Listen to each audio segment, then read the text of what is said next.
তো আজকের এই ভিডিওতে আপনারা দেখাবো যে স্টেট ব্যাংকের কেওয়াইসি ফর্ম আপনারা কিভাবে ফিল আপ করবেন এবং কেওয়াইসি ফর্মের সাথে যে দরখাস্ত লিখতে হয় সেই দরখাস্ত আপনারা কিভাবে লিখবেন।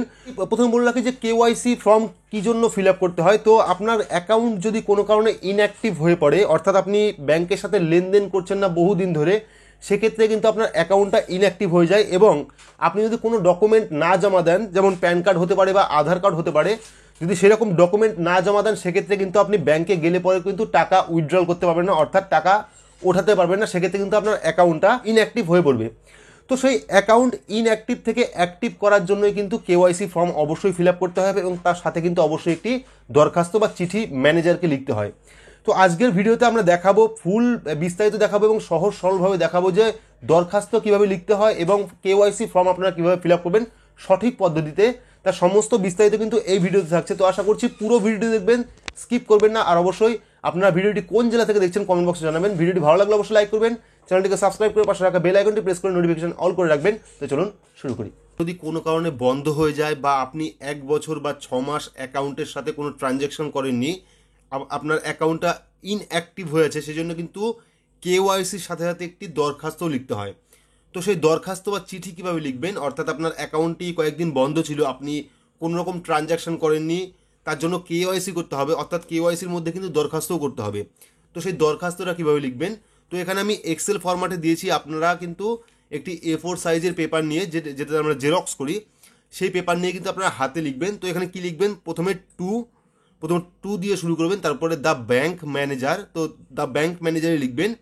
লেখার পর কোন ব্যাংক, সেই ব্যাংকের নামটা এখানে উল্লেখ করবেন। যদি স্টেট ব্যাংক হয় সেক্ষেত্রে স্টেট ব্যাংক অফ ইন্ডিয়া, যদি ব্যাংক অফ বরোদা হয় সেক্ষেত্রে ব্যাংক অফ বরোদা, যদি অ্যাক্সিস ব্যাংক হয় সেক্ষেত্রে অ্যাক্সিস ব্যাংক অফ ইন্ডিয়া। যাই হোক, যে ব্যাংকের আপনার অ্যাকাউন্ট আছে সেই ব্যাংকের নামটি লিখবেন। লেখার পর সেই ব্যাংকের অ্যাড্রেসটা ফুল লিখে দেবেন এখানে, ঠিক আছে। ব্যাংকটি যে জায়গায় আছে, অর্থাৎ ব্যাংক যে জায়গায় অবস্থিত আছে তার ফুল অ্যাড্রেসটা লিখবেন। লেখার পরে যে ডেটে আপনি জমা করবেন এই দরখাস্ত, সেই ডেটটি এখানে লিখে দেবেন। তো ডেট লেখা হয়ে গেল। এবার আমরা কি আসবো, এবার নিচে আসবে সাবজেক্ট, অর্থাৎ আপনি কোন কারণের জন্য এই চিঠিটা লিখছেন।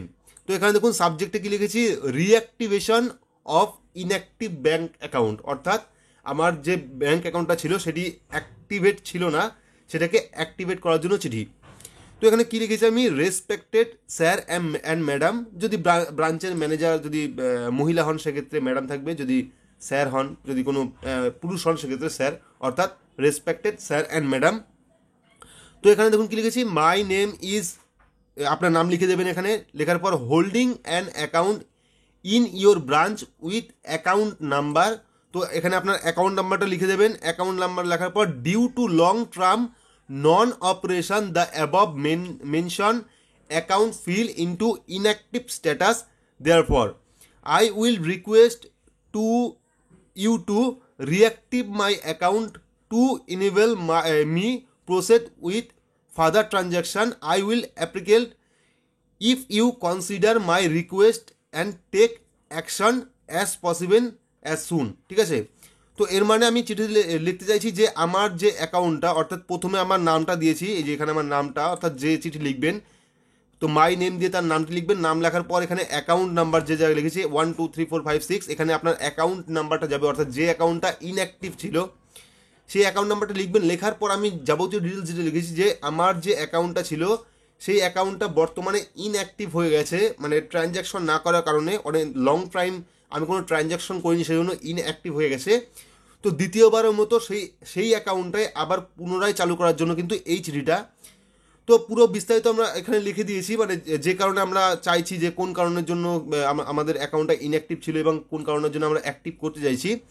তো এবার নিচে কি দিয়েছি, থ্যাঙ্কিং ইউ, অর্থাৎ যাকে আমি লিখছি তাকে একটা ধন্যবাদ জানাচ্ছি। ধন্যবাদ জানিয়ে এখানে লিখছি ইউর সিনসিয়ারলি, এখানে নাম দিয়েছি, মানে যে লিখছে, অর্থাৎ আমি যদি চিঠি লিখি সেক্ষেত্রে আমার নামটি দিয়ে দিলাম এখানে। দিয়ে দেওয়ার পর এখানে মোবাইল নাম্বার কত আছে, অর্থাৎ ব্যাংকের সাথে লিঙ্ক মোবাইল নাম্বার বা যে কোনো একটি মোবাইল নাম্বার আপনি এখানে দিতে পারেন, ঠিক আছে।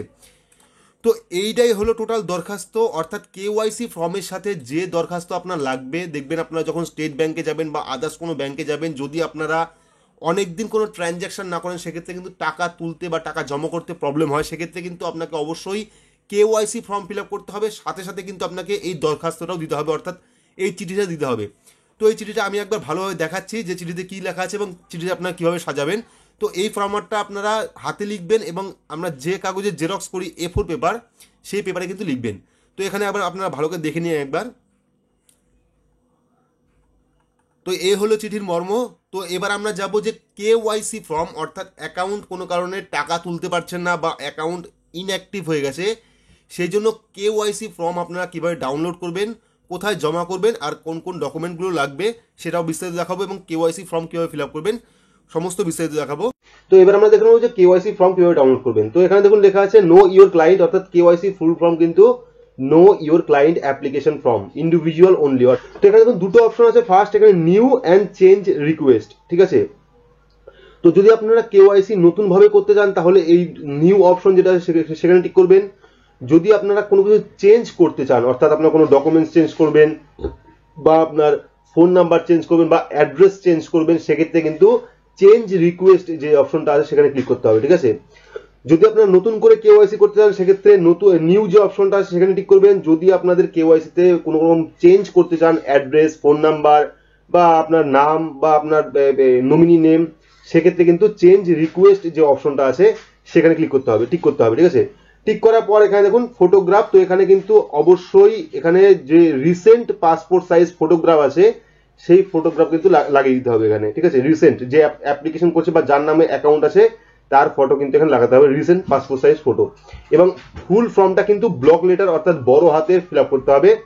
তো এখানে তো প্রথমে দেখুন কি আছে, এই নাম্বারে আছে আইডেন্টিটি ডিটেলস, তো please see the guideline overall, ঠিক আছে।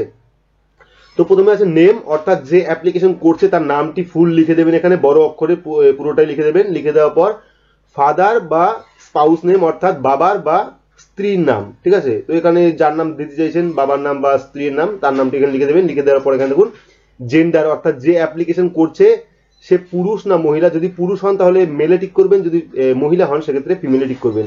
টিক করার পর ম্যারিটাল স্ট্যাটাস, অর্থাৎ বিবাহিত না অবিবাহিত। যদি বিবাহিত হন সেক্ষেত্রে ম্যারিড যে অপশনটা আছে সেখানে ক্লিক করবেন। যদি অবিবাহিত অর্থাৎ সিঙ্গেল হন সেক্ষেত্রে সিঙ্গেলে টিক করবেন।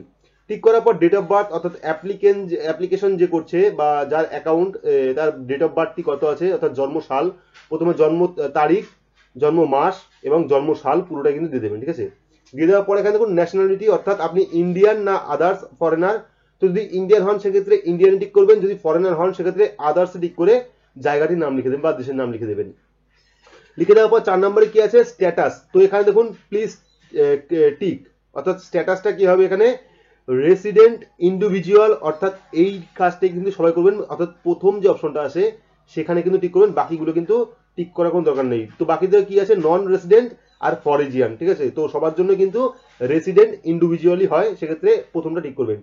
টিক করার পর যদি আপনাদের প্যান কার্ড থাকে সেক্ষেত্রে কিন্তু প্যান নাম্বার, এই যে 5 নম্বর যে অপশনটা আছে প্যান, সেক্ষেত্রে প্যান নাম্বারটা কিন্তু বসিয়ে দিতে হবে। যদি আপনারা প্যান কার্ডের নাম্বার দেন সেক্ষেত্রে কিন্তু অবশ্যই এই ফর্মের সাথে প্যান কার্ডের জেরক্স কিন্তু অবশ্যই দিতে হবে। এখানে কিন্তু লেখা আছে attach copy of your pan card, ঠিক আছে। প্যান কার্ডে যদি নাম্বার দেন সেক্ষেত্রে কিন্তু প্যান কার্ডের কপিটাও দিতে হবে, জেরক্স কপি। দেওয়ার পর এখানে 5 নম্বরে তারপরে আসুন কি আছে, ইউনিক আইডেন্টিফিকেশন নাম্বার বা আধার নাম্বার। তো যে ব্যক্তি অ্যাপ্লিকেশন করছে তার আধার নাম্বারটা এখানে লিখে দেবেন। লিখে দেওয়ার পর এখানে কি আছে, proof of identity submit for pan, ঠিক আছে। তো এখানে প্রুফ অফ আইডেন্টিটি কি দেবেন, যদি আপনার আধার কার্ড থাকে সেক্ষেত্রে আধারে টিক করবেন। যদি আপনার পাসপোর্ট থাকে সেক্ষেত্রে পাসপোর্টে টিক করবেন। যদি আপনার ভোটার কার্ড দিয়ে দেন সেক্ষেত্রে ভোটার কার্ডে টিক করবেন। যদি আপনার ড্রাইভিং লাইসেন্স দিয়ে দেন সেক্ষেত্রে ড্রাইভিং লাইসেন্সে টিক করবেন। যদি আদার্স কোনো ডকুমেন্টস দিয়ে দেন সেক্ষেত্রে আদার্সে টিক করে এখানে আদার্স যে ডকুমেন্টস দেবেন তার নামটি এখানে লিখে দেবেন। লিখে দেওয়ার পর এখানে দেখুন বি নাম্বারে কি আছে, অ্যাড্রেস ডিটেলস, ঠিক আছে। তো অ্যাড্রেস ডিটেলসে কি আছে, প্রথমে আছে অ্যাড্রেস, যে অ্যাড্রেসটা আছে আপনার বাড়ির ফুল অ্যাড্রেস এখানে লিখে দেবেন, ঠিক আছে। যদি অ্যাড্রেস বড় হয় সেক্ষেত্রে অনেকগুলো কোড আছে, সেক্ষেত্রে আপনারা ব্লক লেটার অর্থাৎ বড় হাতের ফুল অ্যাড্রেসটা এখানে লিখে দেবেন। লিখে দেওয়ার পর এখানে দেখুন সিটি টাউন ভিলেজ, ঠিক আছে। আপনার গ্রামের নাম বা শহরের নাম আপনি অর্থাৎ যেখানে বসবাস করেন সেই গ্রামের নাম বা শহরের নাম এখানে লিখে দেবেন। লিখে দেওয়ার পর এখানে দেখুন পিনকোড, আপনার এলাকার যে পিনকোডটা আছে সেই পিনকোড নাম্বারটা এখানে বসিয়ে দেবেন। বসিয়ে দেওয়ার পর এখানে স্টেট অর্থাৎ আপনার রাজ্য কোনটা আছে সেই রাজ্য নামটা এখানে লিখবেন। লিখার পর কান্ট্রি অর্থাৎ আপনার দেশ অর্থাৎ ইন্ডিয়া, এখানে ইন্ডিয়া লিখে দেবেন, ঠিক আছে। তো লিখে দেওয়ার পর আমরা নিচের অপশনে যাব। তো নিচে যে আছে কন্ট্যাক্ট ডিটেলস, তো সেখানে আমরা দেখবো কি কি আছে। তো এখানে 2 নম্বরে চলে এসেছি কন্ট্যাক্ট ডিটেলস অর্থাৎ আপনার ফোন নাম্বার। তো এখানে দেখুন টেলিফোন নাম্বার দেওয়া আছে, দরকার নেই। এখানে শুধুমাত্র মোবাইল নাম্বার যে অপশনটা আছে সেখানে আপনার মোবাইল নাম্বারটা এখানে বসিয়ে দেবেন বা লিখে দেবেন। লিখে দেওয়ার পর এখানে যদি ইমেল আইডি অর্থাৎ ইমেল আইডি দিতে চান সেক্ষেত্রে ইমেল অ্যাড্রেসটা এখানে লিখে দেবেন, ঠিক আছে। লিখে দেওয়ার পরে এখানে দেখুন যদি ফ্যাক্স দিতে চান সেক্ষেত্রে ফ্যাক্স নাম্বার লিখে দিতে পারেন, দরকার নেই, না থাকলে কোনো ব্যাপার নেই। এখানে 3 নাম্বার আছে proof of address to be provided by applicant, অর্থাৎ এই যে ওপরে যে অ্যাড্রেসটা দিলেন আপনি, সেই অ্যাড্রেসের দরুন আপনি কোন ডকুমেন্ট দিতে চাইছেন, অর্থাৎ আপনার অ্যাড্রেস প্রুফ, যে অ্যাড্রেসটা ওপরে দিলেন সেই হিসাবে কোন ডকুমেন্টে আপনার সেই অ্যাড্রেস পাওয়া যাবে সেই অ্যাড্রেসটা এখানে দিতে হবে। তো অ্যাড্রেসে কি কি আছে, পাসপোর্ট, চাইলে আপনি পাসপোর্টে টিক করতে পারেন, রেশন কার্ডে টিক করতে পারেন, রেজিস্টার্ড সেল এগ্রিমেন্টে টিক করতে পারেন, ড্রাইভিং লাইসেন্সে টিক করতে পারেন, ভোটার আইডেন্টিটি কার্ডে টিক করতে পারেন, ব্যাংক স্টেটমেন্টে টিক করতে পারেন, বা আপনার লাস্ট টেলিফোন বিল যেটা আছে সেটা টিক করতে পারেন, বা ইলেকট্রিসিটি বিল টিক করতে পারেন, বা গ্যাস বিল বা আদার্স ইউআইডি অর্থাৎ আধার কার্ড দিতে পারেন, ঠিক আছে। তো এগুলো অ্যাড্রেস প্রুফের জন্য যে কোনো একটি আপনি এখান থেকে টিক করতে পারেন, সেটা কিন্তু আপনাকে অবশ্যই জেরক্স করে এই ফর্মের সাথে দিতে হবে, ঠিক আছে। তো এখানে আছে validity expire date of proof of address submitted, অর্থাৎ এই যে আপনি যে অ্যাড্রেসটি দিয়েছেন সেখানে আপনি কতদিন ধরে বসবাস করছেন, হতে পারে 1992 সাল বা 1995 সাল বা 2001, 2009, 2012, সেক্ষেত্রে আপনি প্রথমে মাস দিন লিখবেন, দিনের পর মাস, তারপরে কত বছর ধরে বসবাস করছেন সেই সালটা লিখে দেবেন। লিখে দেওয়ার পর এখানে পার্মানেন্ট অ্যাড্রেস, অর্থাৎ বর্তমান যে বসবাস করছেন বর্তমানে সেই অ্যাড্রেসটা কিন্তু এখানে দিতে হবে। তো যদি আপনার ওপরে অ্যাড্রেস আর পার্মানেন্ট অ্যাড্রেস যদি একই হয় সেক্ষেত্রে সেম অ্যাড্রেস এখানে দিয়ে দেবেন। প্রথমে অ্যাড্রেস লিখবেন, অ্যাড্রেস লেখার পর টাউন, ভিলেজ বা সিটি লিখবেন, লেখার পর পিনকোড, পিনকোড দেওয়ার পর স্টেট, স্টেট দেওয়ার পর কান্ট্রি, ঠিক আছে। তো এটা হয়ে গেল। এবার দ্বিতীয় যে পার্মানেন্ট অ্যাড্রেস, যদি কোনো কারণে আপনার অ্যাড্রেস চেঞ্জ হয়ে থাকে সেক্ষেত্রে কিন্তু এখানে যে প্রুফ অফ অ্যাড্রেস, অর্থাৎ দ্বিতীয় যে অ্যাড্রেসটা দিলাম আমি সেই হিসাবে যদি অ্যাড্রেস চেঞ্জ হয়ে থাকে সেক্ষেত্রে কিন্তু আপনাকে অবশ্যই অন্য একটি ডকুমেন্টস দিতে হবে। যদি অ্যাড্রেস না চেঞ্জ হয় সেক্ষেত্রে কিন্তু কোনো ডকুমেন্টস দেওয়ার দরকার নেই, ঠিক আছে। তো এখানে কি কি আছে, দ্বিতীয় অ্যাড্রেস যে পাসপোর্ট, রেশন কার্ড বা যেটা দিতে চান, টেলিফোন বিল বা গ্যাস বিল, ইলেকট্রিসিটি বিল বা আধার নাম্বার, সেটা দিয়ে দেবেন, ঠিক আছে, ঠিক করে দেবেন। টিক করার পর এখানে আদার্স ডিটেলস, সি নাম্বারে কি আছে, আদার ডিটেলস। তো আদার ডিটেলসে কি আছে, গ্রোস অ্যানুয়াল ইনকাম ডিটেলস, অর্থাৎ আপনার মান্থলি ইয়ারলি কত টাকা ইনকাম আছে। তো এটা যে বিলো 1 লাখ যে অপশনটা আছে, অর্থাৎ বছরে 1 লাখের কম, সেটাতে টিক করে দেবেন। টিক করার পর এখানে নেট, এটা দরকার নেই, এই অপশনটা ছেড়ে দেবেন। ছেড়ে দেওয়ার পর এখানে দেখুন এখানে আছে অকুপেশন, অর্থাৎ কি কাজ করছেন বর্তমানে, যে অ্যাপ্লিকেশন করছে তার কি কাজ আছে। তো এখানে আছে প্রাইভেট সেক্টর, অর্থাৎ প্রাইভেট কোম্পানিতে কাজ, পাবলিক সেক্টর অর্থাৎ যে পাবলিক সেক্টর গুলো থাকে, গভর্নমেন্ট সার্ভিস যদি গভর্নমেন্টে চাকরি করেন সেক্ষেত্রে, বিজনেস, বিজনেস যদি নিজে বিজনেস করেন সেক্ষেত্রে ঠিক করবেন। অর্থাৎ এখানে যে কাজটি করেন, হাউস ওয়াইফ আছে, স্টুডেন্ট আছে, আপনার আপনার রিটায়ার্ড আছে, ঠিক আছে, আপনি যে কাজটি করছেন বর্তমানে সেখানে টিক করবেন। টিক করে দেওয়ার পর আমরা নিচে যাব। তো নিচে আমরা দেখে নেবো কি আছে। তো নিচের অপশন আছে প্লিজ টিক অ্যাপ্লিকেবল, ঠিক আছে। এখানে যদি আপনি পলিটিক্যাল কোনো লিডার হয়ে থাকেন সেক্ষেত্রে টিক করতে পারেন, বাকি এখানে ছেড়ে দিতে পারেন, এখানে দরকার নেই। তো এখানে এনি আদার যদি কোনো ইনফরমেশন দেওয়ার থাকে সেখানে এখানে লিখে দিতে পারেন, যদি না থাকে সেক্ষেত্রে দেওয়ার দরকার নেই। এবং সর্বশেষ এখানে একটা সিগনেচার কিন্তু আপনাকে অবশ্যই করতে হবে, ঠিক আছে। যে জমা দিচ্ছেন ফর্মটা সে কিন্তু এখানে সিগনেচার করবে। সিগনেচার করে এখানে ডিক্লারেশন কিছু দেওয়া আছে, এটা দরকার নেই আপনার পড়ার, বা চাইলে পড়তে পারেন। এখানে আপনার ডেটটা দেবেন, যে ডেটে জমা দিচ্ছেন সেই ডেটটা